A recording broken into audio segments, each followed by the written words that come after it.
Hello and welcome to the CRUBCAST, your weekly dose of controlled chaos, where every week it gets worse. I am Chris Meekness fan and Brody. Hello. Hi, I'm drinking my second sugar-free Red Bull of the night. Justin, how are you? That's a recipe for disaster. I'm sorry. Yeah, we set this up, and the minute I was like, I need to introduce this, I felt the weight of the inevitable crash on me. Because we decided to give ourselves an easy topic, and I'm just like on the lookout for it to go bad. If we were to like give you the elevator pitch, it's like, hey, what's a game you were into and you hit a wall on and got really stuck on, and then eventually came back to and finished it, and you're really glad. Or ones where you just said, I'm not dealing with that BS, and you never actually beat it.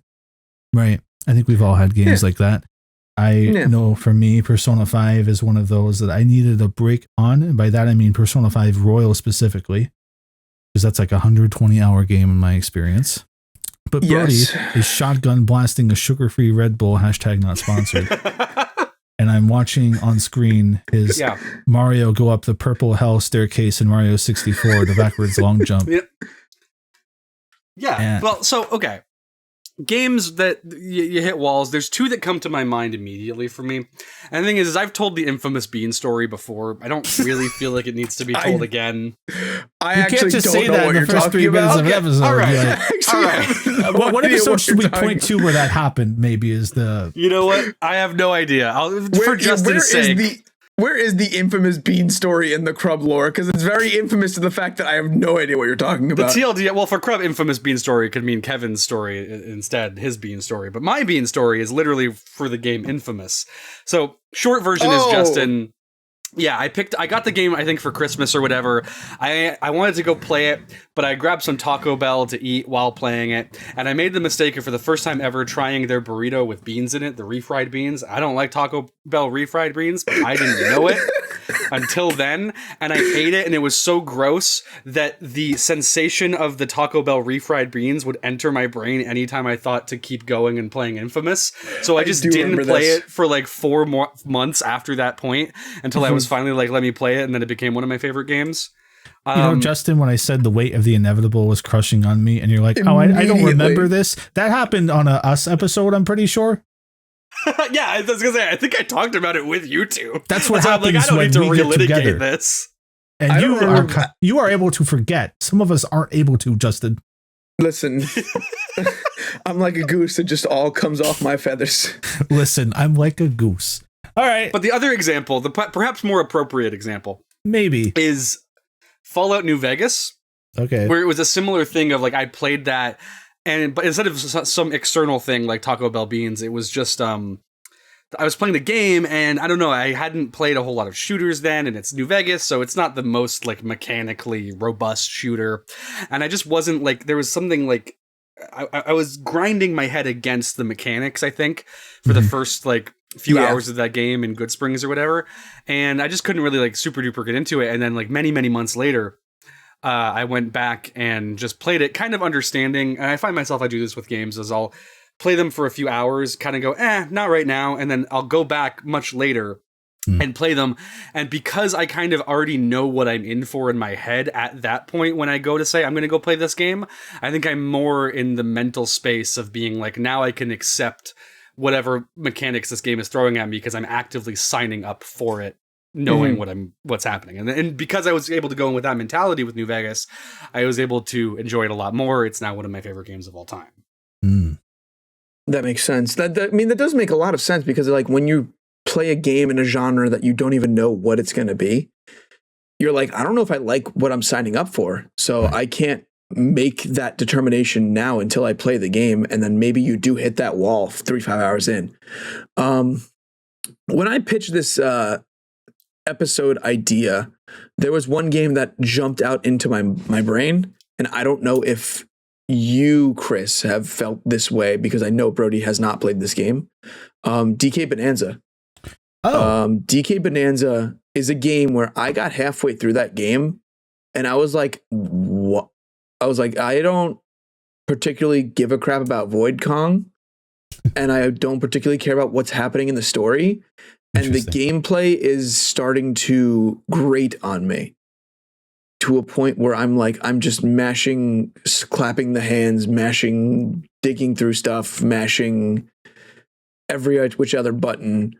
And the exploration in Donkey Kong for me wasn't as engaging as something like a Mario Odyssey, where a lot of the exploration in Mario Odyssey is going around every nook and cranny and finding what you need to find, and like maybe it's a cool like platforming trick to get up to where you need to get to find that moon. But in Donkey Kong Bonanza, because the mentality of that game is I'm going to bash through everything, right? I lose a lot of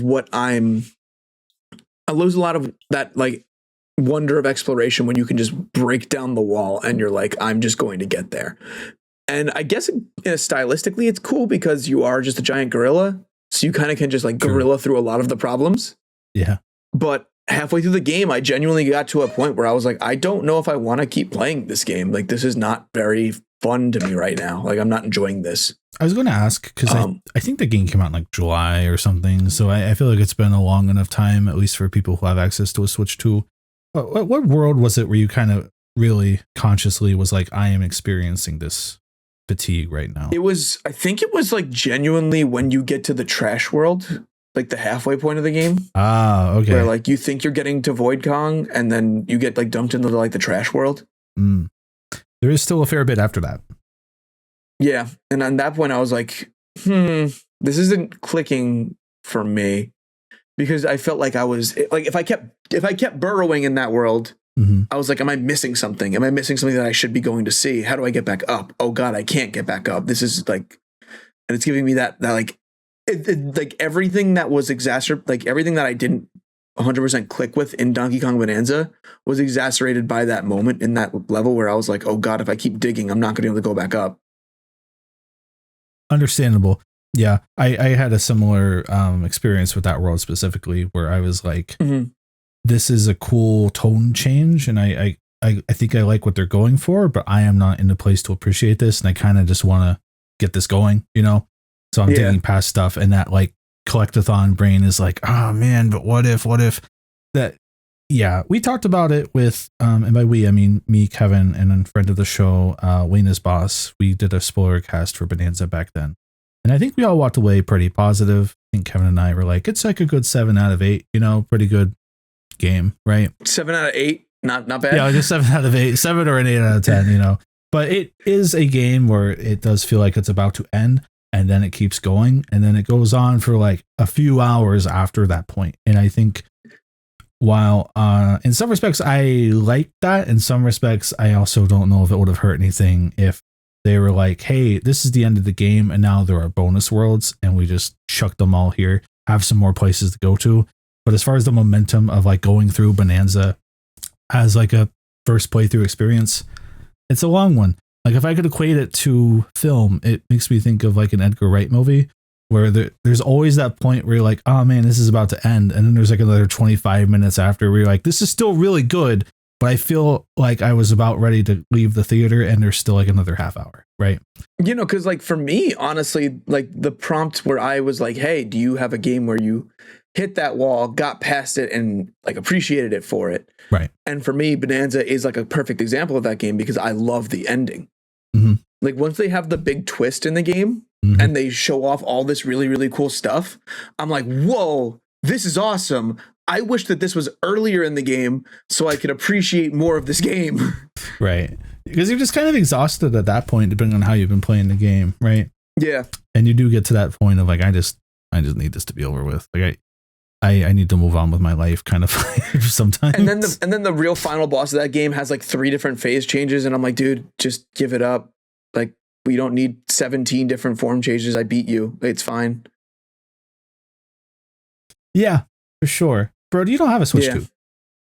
I don't have a Switch 2. That's why I knew Brody wouldn't have an opinion on that. So you can't even relate to how cool we are, frankly. No, I can't. Well, you know, I do have. I think I have a Mario game that does function as an example of this, quite frankly. Oh. Because Mario Sunshine was like the original this experience for me when I was a kid, where it was like there are so many levels in that game that kind of hard gated me as like a little 8-year-old. And right.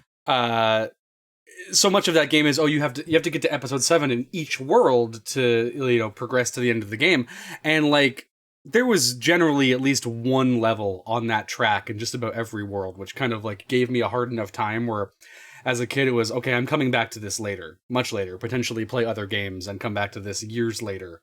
So I didn't see the end of that game, and I didn't see like the second half of Gelato Beach until I was years older than I was when I got Mario Sunshine because of the Sandbird, or the back half of Noki Bay because of the fish boss, or Serena Beach cleaning up the goop on the like thing. How that game functions, you have to get to a certain point at each level to beat Shadow Mario in every level, and you can't beat the game until you do that. Exactly. Yeah. So most of that game, even when I was able to do like most of the rest of it, there was probably something like Sandbird that was still just keeping me from actually finishing the game for years. And eventually I went back and I was able to do it. I remember distinctly, I have the childhood memory of having to get my dad to beat the manta ray boss in Serena Beach level 1 because I just couldn't do it. I did my little fucking fingers were not so dexterous as to be able to even attempt that. So yeah, that game has a lot of points where I would get stuck. Even Luigi's Mansion, right around the same time, the second boss of that world, the big shadow goop guy, I couldn't beat him. I tried and tried and tried and tried to beat him as a wee lad.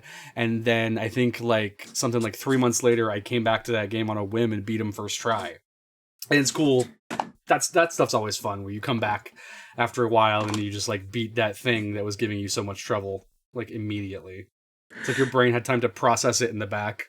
There's also a part of it too where it's like I needed that time away to kind of, because when you take a break from a game, when you hit that wall, the inertia of, oh God, when I pick this game back up, that's what I'm walking into, can stop you from continuing the game.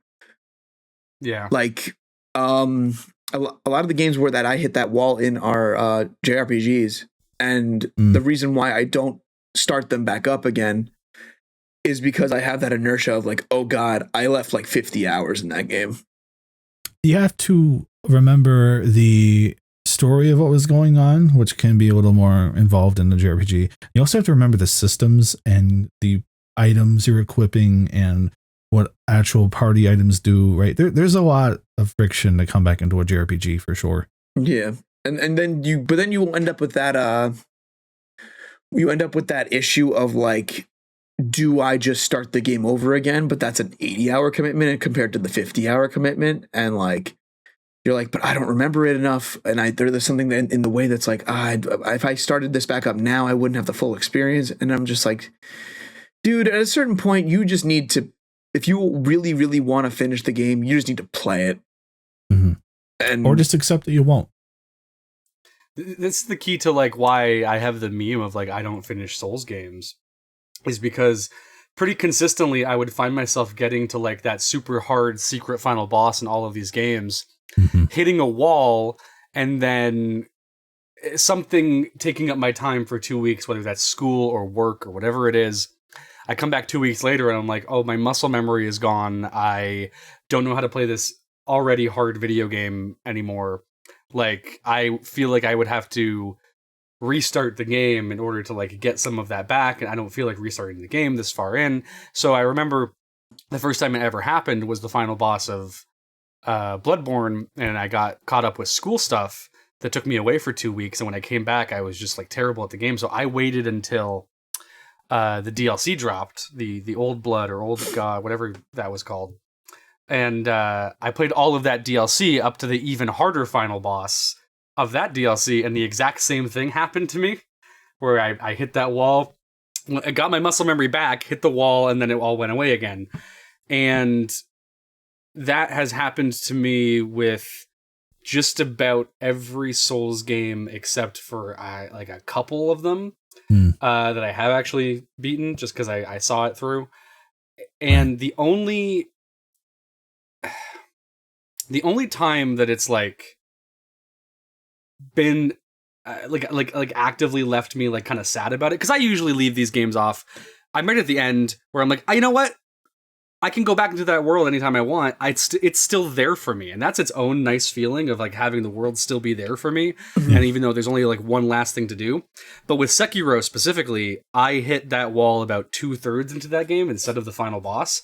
So I still have the final third of that game that I have never seen or played, because the second act, the big boss of the second act, just like kicked my shit in so hard. And I could not beat him, and I lost that. So that's the one game where I'm like, I could restart it. It would be a commitment, and maybe I will one day, but I could restart that and get back there. Because if I try to go back now, I've done everything other than that boss that is currently available to me, even all the optional stuff from like Act 1 and 2. Mm-hmm. So I only have that boss to face, and if it's only that boss, it's not going to be a come back to Luigi's Mansion and win it immediately. It's going to be like, there's no way for me to progress because there's no way for me to even train to get good. So it has to be a restart. That's, I think, the trickiest part. There's no like game analog that you can play to like gain your skill back to then go back into it and like in the middle of a playthrough. Yeah, like the best I could do is be like, oh, I'm playing Elden Ring Night Rain. Maybe some of those skills are transferable, but they're not really, because all of those other Souls games allow you to be like a Dex Mage Roly Boy, which is how I play. And Sekiro's like, no, you be a parry god or you don't play. So yeah, that's why Nico likes that game a lot, from what I understand. I enjoy being a parry god, but it is the harder style, and I prefer to be the Roly Boy. I can be a parry god. I enjoyed being a parry god in Sekiro because it made me be one. It made me learn how that kind of style was fun. It's just also really, really, really hard. We've rattled a lot loose for me here. I remembered a lot of games that I've had similar experiences to. Some I feel guilt for. Generally, I'm like, if I drop a game, I get it. There's so much inertia going back in. Do I start this up again or do I pick up the equation? I just don't even deal with it. But Horizon Forbidden West, to me, is probably the shining example of a game that is so... I don't want to say sensory overload, because I think if you start the game up and go through with it, you're pretty acclimated to it. But when you come back into it, there's like 30 different craftable ingredients. There's so many things to craft. There's like 10 different arrow like ammunitions, right? Because you have the ones that shock the creatures. You have some of the ones that send out like a pulse, and some that are good against specific armor pieces. Some are just fire. Some are just arrows. Then you have everything with your spear, and there's like these very vertical multi-skill tree segments, and you go back in, and I've tried like 2 or 3 different times to get back into Forbidden West because I do think it is good and I do like it, and I do like looking at it, and I in theory want to see the rest of that game. But every time I download like all 100 gigs of it, which is another thing we forget about with modern games, is that sometimes they're just very huge also to download, and I go back in and it's like, all right, go to this settlement and go talk to this guy with an elaborate headset and hear him opine about whatever issue they're having in the Forbidden West. Without the yellow paint, I'm just like, I don't know who that is or where to find them. Right. There's no yellow marking on his facial expressions, so I know what he's trying to convey to me, first of all, which is very strange.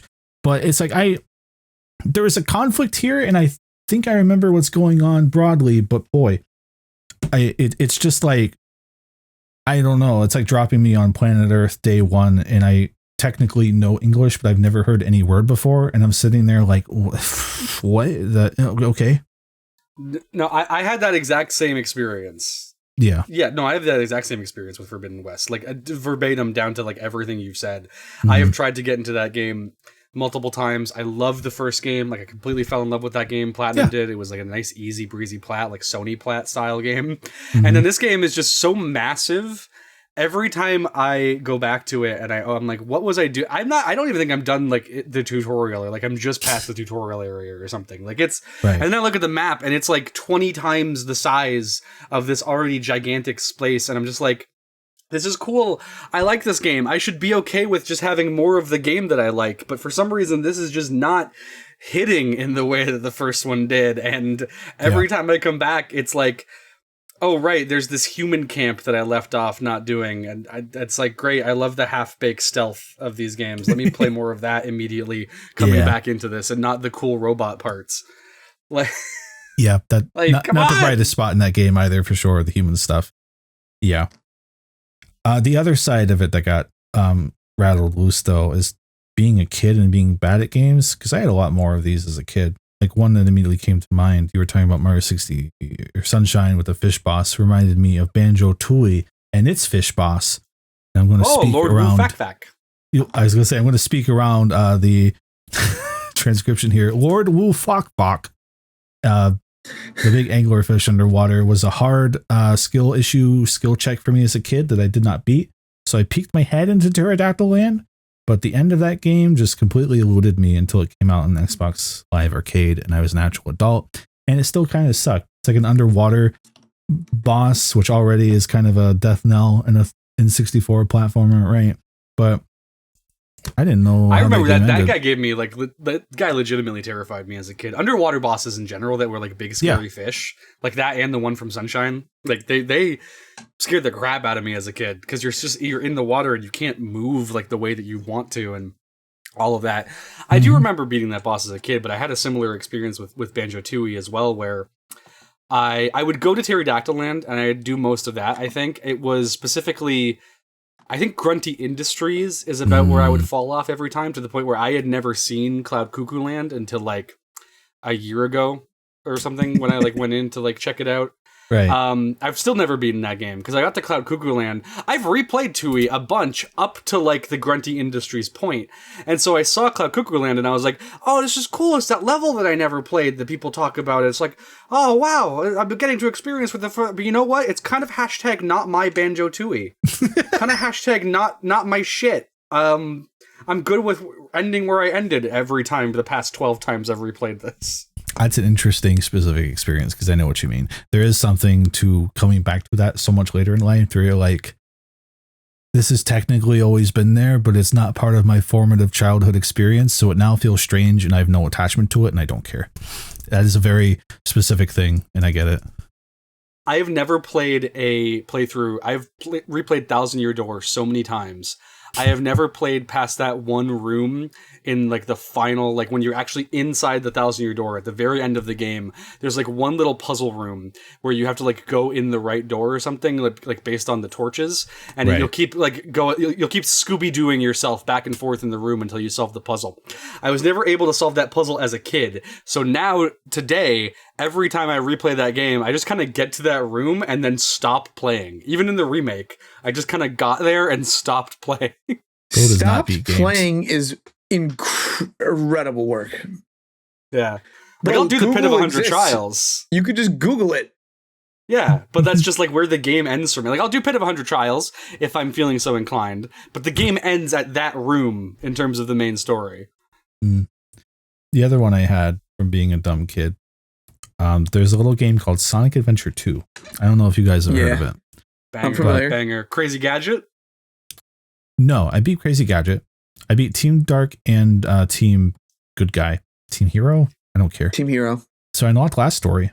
And there is a gauntlet level where all the characters are like, I guess we actually do want to save Earth. And it's called Cannon's Core. And there's a part that gave me a lot of anxiety as a 7-year-old where you have to stop time with the in-game time-stopping gadgets. It makes sense, trust me. And you have to swim. Know what you're talking about, yeah. You have to swim through orange piss water to release some gates.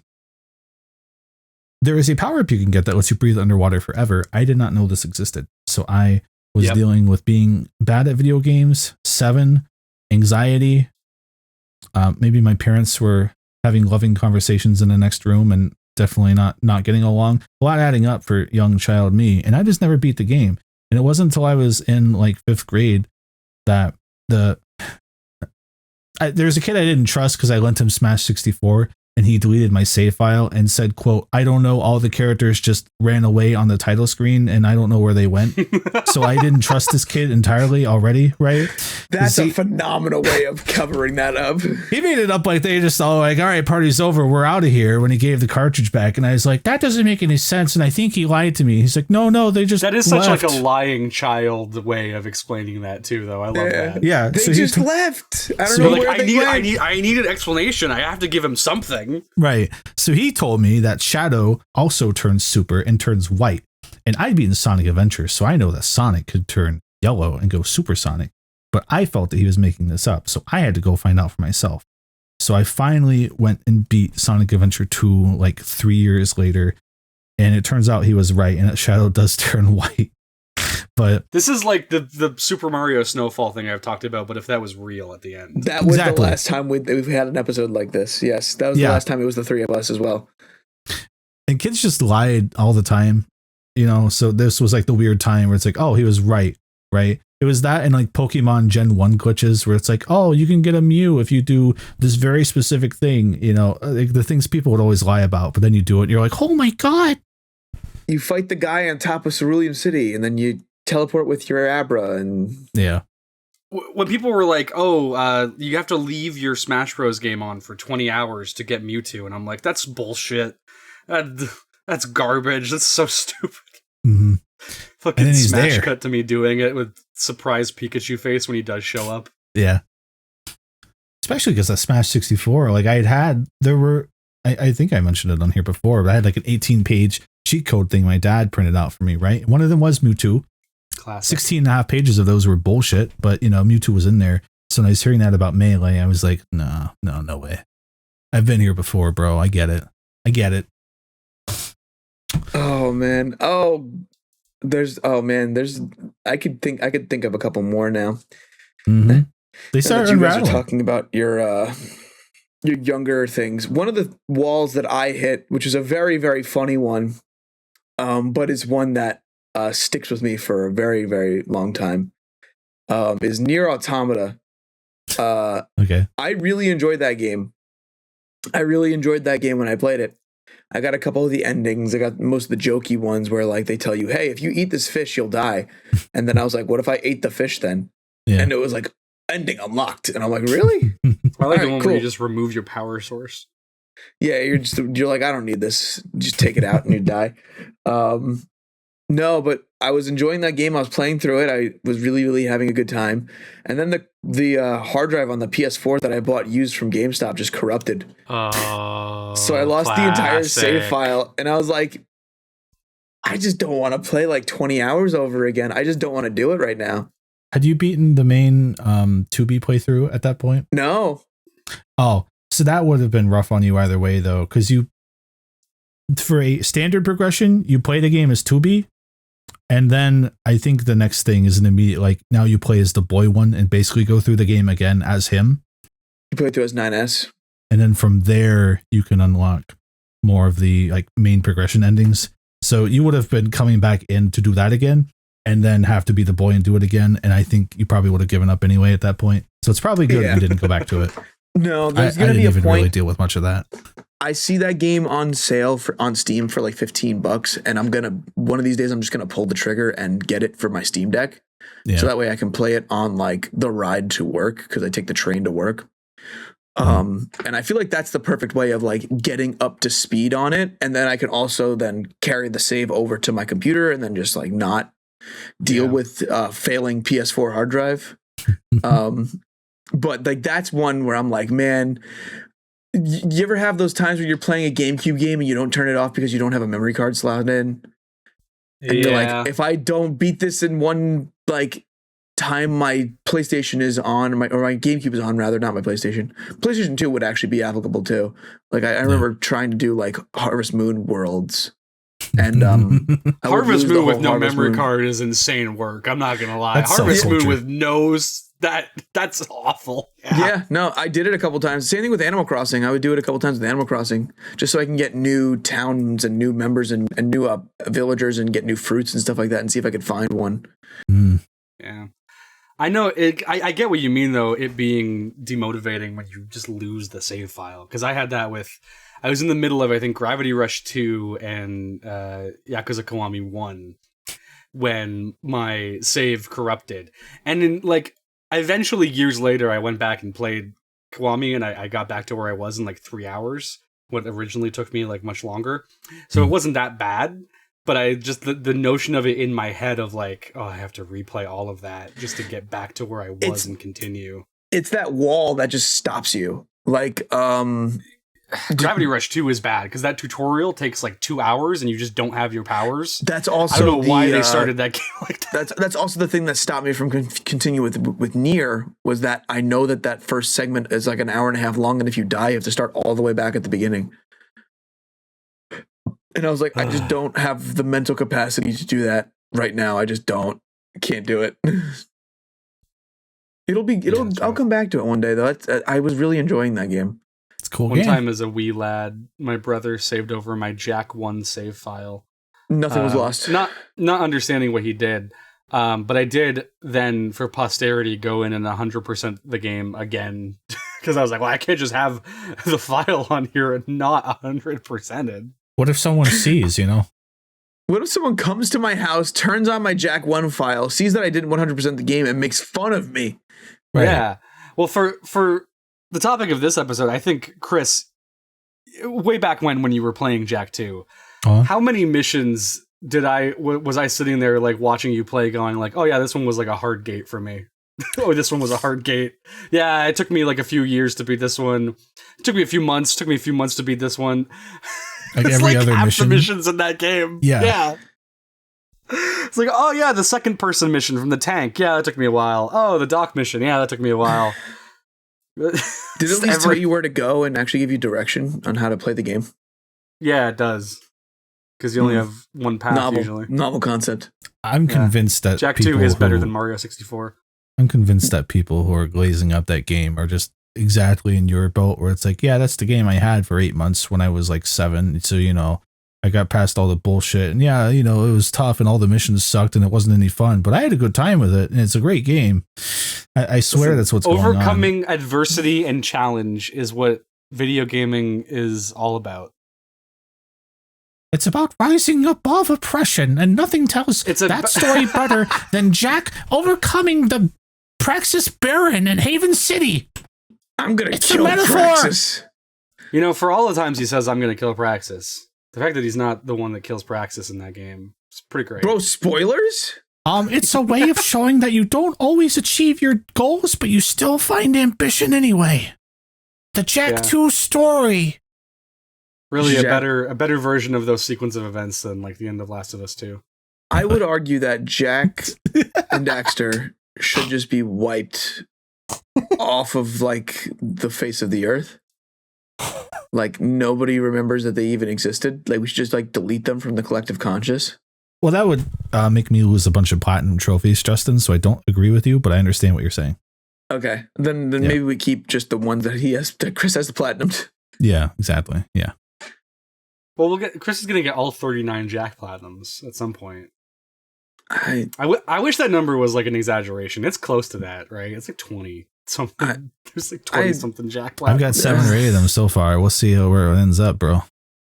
I was looking at Kevin's The Golden Bolts game collection recently, and he still has the box for Jak 4, and I'm like, oh god. That's just funny. I slept next to that box. It was watching me in my sleep. It watched Chris as he was slumbering. Jak and Daxter. I you know, that's not a game that I have hit a wall for. Maybe the wall for Jak and Daxter for me is the fact that it's bad. The existence of it is the wall. Yeah. For you, Chris, I would say you did pretty good. You were kind of a gamer when you played that game. Thank you. I feel like I recall like the turret, both of the turret missions. You kind of like had a pretty good time with them. I think the one you died at the end, but it was just because of the platforming segment. And then the other one, I think that was all turret in the way that like that one Sonic Adventure 2 level at the end is with Eggman. Like you kind of just like locked in on that one, and that's one of the harder ones I feel like. But you and you've watched me play a lot of games. You know how bad I am at them, so that I locked in so well in Jak 2. You locked in hard, but then I think you did still have the universal experience of playing that sewer mission with hey there, pretty boy. I forgot about that mission. I will say that Chris's wall for rematch was me yelling at him, telling him how bad he was at the game. Bro, you can't just say rematch and have people understand that you're referring to Rematch, the game from Clap Hands, from the creators of Sifu, because the name of that game is just a common gaming thing. So you have to go Rematch, human car sucker with feet, and then people will Google it and go, oh, right, that game. That game. There was a point where it was on. I think it's still on Game Pass. Me, Chris, Kevin, and Nico were playing it, and Chris would play goalie, like save the shot very well, and then he would like get scared because the defender was like the attacker was coming towards him trying to get the ball out of his hands. So he would walk back into the goal and then kick the ball into our goal, trying to get rid of it. Oh, it's worse than that. It usually wasn't even that I was scared. I was just backing up subconsciously thinking like, this will help me make my shot. You know, I'll be able to see more of the field and aim better or something. Right. And I wasn't even like shooting. I would just walk it back into our goal and own goal and they would count. And that no warning, no issue for idiots like me who are like, hey, don't do this, guy. They just let you do it over and over. And Justin screamed at me very rightfully. And he's like, you know what? I don't think I'm having fun anyway, actually. Screw you guys. I'm going home. I'm taking my ball and going home to my own goal. And go with him. Oh my God. It was so funny because it's like a whole wind up animation too of him like getting into position, getting ready to kick the ball, and then would immediately just kick the ball. And as soon as the ball touched his foot, it would explode and be an own goal. That's a stupid game. It's so funny. That's a fun game that I'm bad at, but it's stupid. Yeah, it's really dumb. Oh my God, that game is just... So the way they made that game is really funny in the fact that like they wanted it to have the intentionality of a Sifu, but because it has the intentionality of a Sifu, everything's jank and doesn't work the way you think it should. Can I say something screwed up? What's up? Yeah. How does Concord last for 13 days and High Guard last for 2 months, but rematch is still going? Listen, it's not it's peak Kino, not slop, not soul slop. What did Concord or High Guard have Ronaldinho in the game? No, they weren't Fatal Fury. High Guard did. High Guard did. No, that's Ronaldo. Ronaldinho is a different person. Oh, he's the guy who got arrested for using a fake passport. He's the guy that has the soccer game where it like yells at you on the title screen, right? Ronaldinho, so sad. Right. Sorry. I was just so ready to think of Fatal Fury there that I was like, oh yeah, I guess it doesn't have that guy, huh? Because of Fatal Fury. So okay, complete aside. Looking at characters from the hit game Honkai Star Rail in Fortnite, for some reason reminded me of the concept of the Ryu number, which is something that was a thing that was on the internet when I was like in college. Yeah. And it was a funny thing for us as like nerdy gamers to look at and be like, hey, I wonder what this character is like. How many degrees of separation does this character have to Ryu? Yeah. Because now that Honkai Star Rail is in Fortnite, that means that the character Screwllum from the planet Screwllum, ruler of the Screwllumites, has a Ryu number of 2. Famously featured in one of Kevin's bullshit gaming quizzes on his podcast, yes. Yeah. Thanks to Justin. Yeah. Because I wrote out the whole, I think in the text chain that night where I figured out that Honkai Star Rail was in Fortnite, I wrote out the whole chain that would have been to Ryu in text form, and it was like 8 degrees of separation. But now that they're just in Fortnite, the number is 2 because it's Screwllum to the character in Fortnite and then the character in Fortnite to Ryu because Ryu's in Fortnite. Sure is. 7 degrees of separation is a fascinating thing to me because it does often seem to be true if you know enough people and are conscious enough of people's stories. But Ryu especially, I think thanks to Fortnite, you can probably connect anything virtually to Ryu in 2 or 3 at this point, just with stuff like Ariana Grande, the Joker, like whatever bullshit thing in Fortnite you can think of, you can immediately connect it out to something very easily. Like Sonic and DC have a crossover, so like, okay, Sonic, Superman, Screwllum is now like a 3 chain thanks to Fortnite, right? Like it's just anything. Like there's also like it extends to real world people because like now any soccer player in the game FC26 has a Ryu number of 2, or no, Ryu number 3 because it's FC26 to Ronaldo to Fatal Fury, and Ronaldo's in the game with Ken Masters. So you could just then move from Fatal Fury to Street Fighter. So the question Fortnite, becomes, Justin, what's your Ryu number? My Ryu number? Do you have a Mii fighter? Oh man. I guess technically I would have a Mii fighter, so it'd be 1. Yeah. Mii's are in Smash. If you're talking about real people that I've met, the Ryu number would be it would actually be 3, because I've met people who play in the NBA. Yeah. And people in the NBA are currently playing in the NBA with LeBron James. LeBron James is in the game NBA Street V3 with Super Mario. Oh, classic. Super Mario is in Smash Bros. Yeah. So I think you could also you could probably chop it down to 1, because I think there's like LeBron James is probably in Fortnite at this point, right? There's no way he's not. I'll check that real quick. You know, say I know I met when I was a child. Yeah, the chat is saying that he is in Fortnite. Which, if you want to watch these episodes live while we record them usually Tuesday nights around 6:30, 7 o'clock at Crub twitch.tv/Crub_official. And if you want to see more content like Chris and I talking about Pokemon with Kevin, the Golden Bolt, for many, many episodes, you can find that on patreon.com/CrubOfficial. No underscore there. The underscore is only on Twitch. Damn right. But no, if you've met any real world athlete ever, I think you could actually get a Ryu number of like 3. This is a more complicated one. I met the guy who animated Sonic and Wreck-It Ralph. Animated Sonic and Wreck-It Ralph. Do we count that as a link? Because if you then do that, you know me, and then I met him, and then you can then connect from there and Wreck-It Ralph to like a stormtrooper. And whatever bullshit was in Wreck-It Ralph 2. The only way it works to break someone out to like the real world for video games, I think, is when you have someone like an athlete that's appearing in like literally in the game. Or the game. Okay. Like that would have been a good cheat code, though. If you met any baseball player, you could link them to Shohei Ohtani, who's in Fortnite. Right. Yeah. Or if you've met any football player, they've played in the NFL with Patrick Mahomes, and Patrick Mahomes is in Fortnite. Well, if you're looking for something like more of what you're saying, Chris, I think what you need to figure out is, does the character have like an author insert?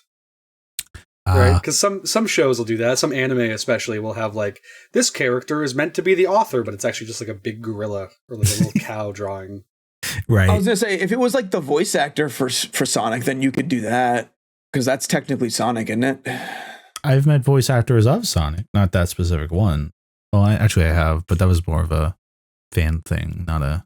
I was gonna say, because like if you met the voice actor for Sonic in Brawl, you could then translate that. There you go. That'd be close enough. We'll go with that. That counts. You're welcome, everybody. If you've met Chris ever, yeah, your Ryu number is like 3. I'm good for helping out with Ryu number and degrees of separation. I'll let you know. Like, I'll link you to some bad people pretty quick. Doesn't take much. That's scary, honestly. But unfortunately, I think that my chain of command is actually pretty small as well.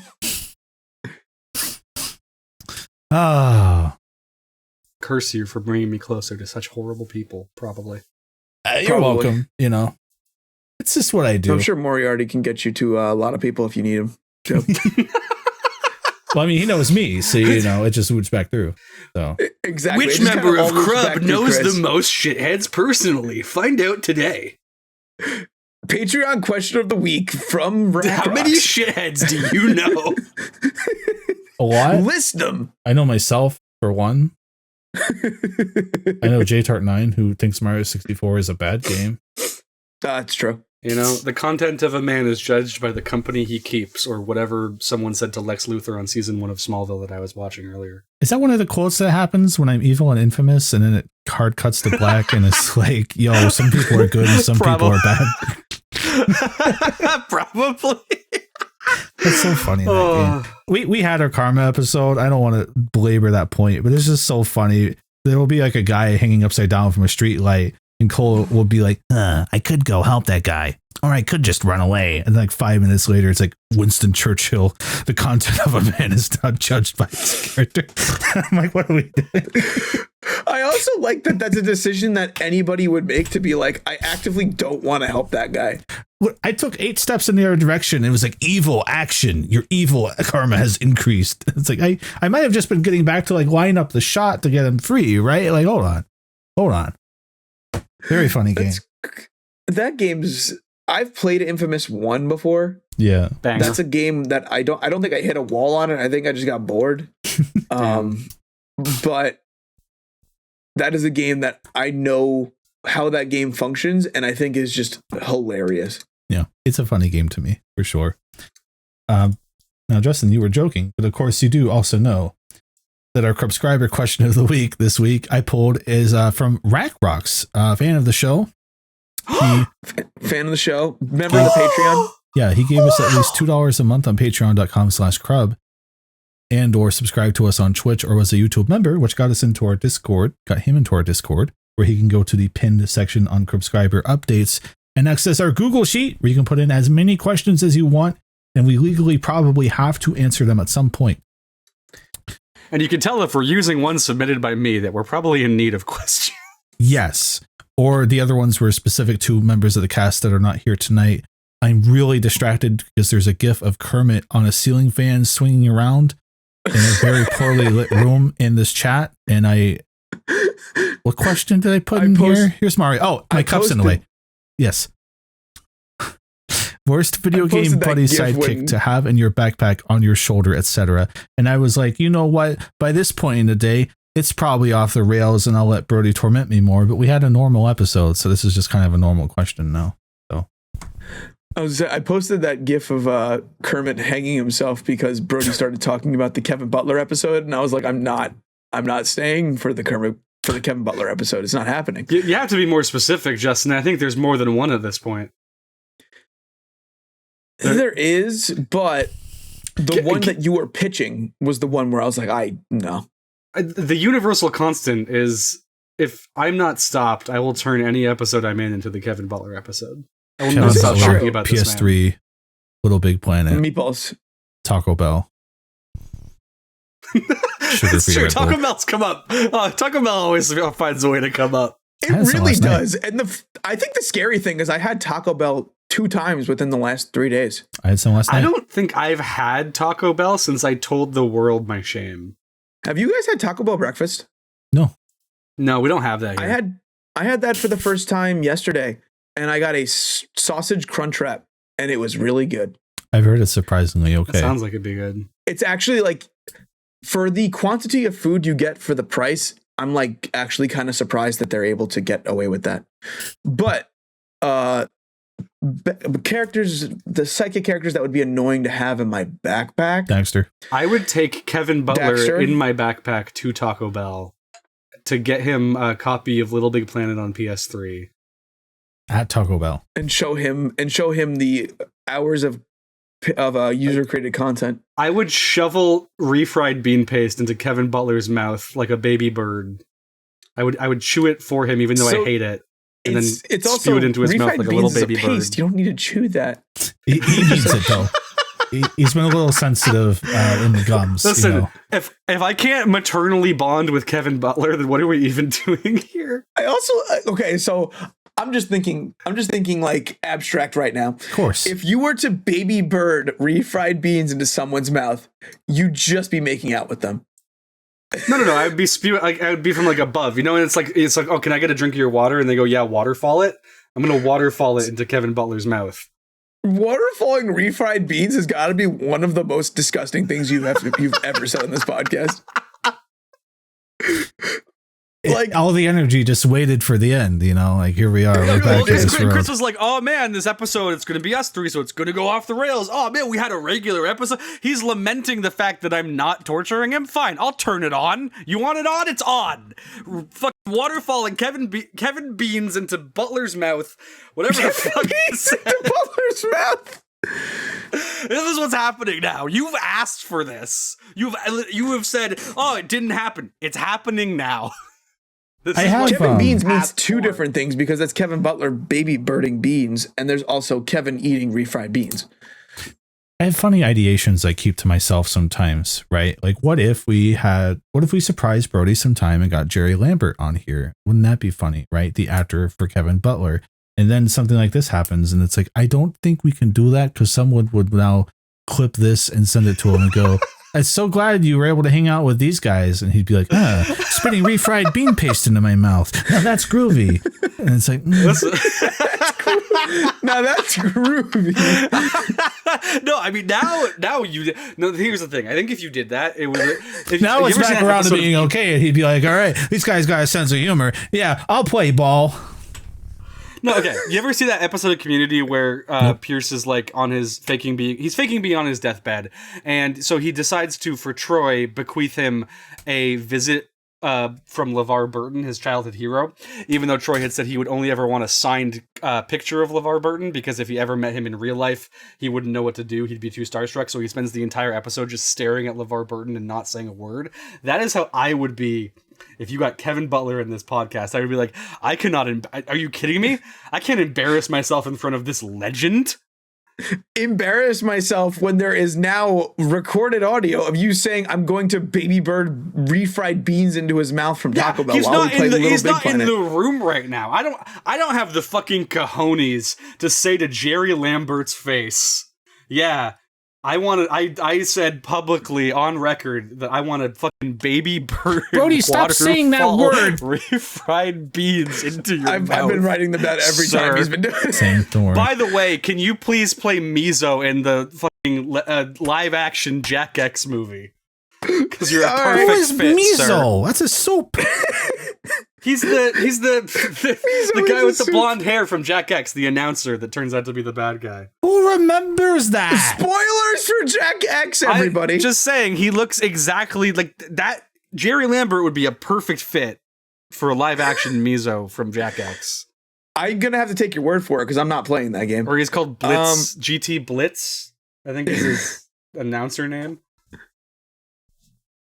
I think Is that picture of Kevin Butler holding Pam from The Office? no, that's just a woman from a commercial for Little Big Planet that Kevin Butler was in. But I It understand. looks like I had Pam the from same The question. Office. You would get him on this podcast, and I would be like, I've played the Butler Cup. Like, I've seen your work. I doubt guarantee that you he does even not know. remembers. He did not. He had no involvement in that. I guarantee it. No. I refuse to. Jerry Lambert made that level. He made that level. Specifically, just for you, Brody. He made it for the little spotlight they were doing of like, look, I'm Kevin Butler. I made a Mod Nation level. And the thing is, I know he made that level because it has textbook signs of two things. One, the auto populate feature, which has a tendency to put ramps and speed boosts beside each other. So it's like, do you want uppies or do you want fasties? The auto populate will put that everywhere. But it also has the distinctly human choice to put a random building in the middle of the track. That doesn't mean he did it. That means a human did it. I know he did it. I know he made that level, and I will go to my deathbed knowing that. I think Brody would be the worst character to have in my backpack. Yeah, I would like to have him in your backpack. I would love to have him in my backpack. Yeah. A character that I would not like having in my backpack from a video game. Brody. Yeah. What's the question I asked? I forgot. What is the character you wouldn't want to have in your backpack as like a companion? Brody. Oh, right. Yeah. Brody's a good choice. I would. You try to spit bean paste into my mouth. He would. It's a power up. What does that power up within me? Well, it's like it's like we don't have the glide, and then I do the bean paste, and then you sprout. And I go, and then I can just glide after. Is that what you're saying? Yeah. Then you spin your tongue in the air because it's so delicious from the bean paste. I would probably pick for all the Genshin fans out there, there's a character in Genshin I don't like very much. It's a character named Klee. And she just talks in like baby speak, and it's very annoying to me. So that would be annoying to me. Emergency food character? No, that's Paimon. Paimon's fine. you kind of get to you get to understand Paimon as a travel guide. You know what I mean? You come to an understanding. You get to understand. Klee is just Paimon. like Klee is a little girl character who their entire characteristic is that they are a little girl and they are an actual child. And I'm like, that is an archetype, I will say, in some media. Yeah. I am the child, and I will remind you that I am the child all the time. Like that is like one of my least favorite archetypes for a character, and that is the one that would. Yeah. There's grind one my of those in gears. Zenless also, I think, and I didn't like them there either. I don't know them off the top of my head. Put Cole McGrath in my backpack so that like I would be doing all the hero work and he wouldn't get to do any of it because he'd be in my backpack, which means every like 5 steps we would take in the world would just be like, your actions have made you slightly more evil. So that's the opposite of the bird feeding, because you're like denying him of the evil karma nutritional value, right? You're like, yeah, well, he's not getting any of the good karma. He's Right, by you're, like, definition robbing him. walking away from the pole at all times. yeah. So he's getting. I'm evil maxing Cole. Evil maxing is crazy work. I want to stop. I mean, there's nothing stopping you. Do you think that if we got Kevin Butler in our basement just to see what would happen, do you think that'd be a good thing or a bad thing? Sign yes or no. Like, That sounds even worse than throwing bean paste up into his mouth without context, and I think we're just going to leave that there. I'm not going to lie. keeping Kevin Butler on a collar in the basement with a dog bowl full of refried beans. Now you've made it weird.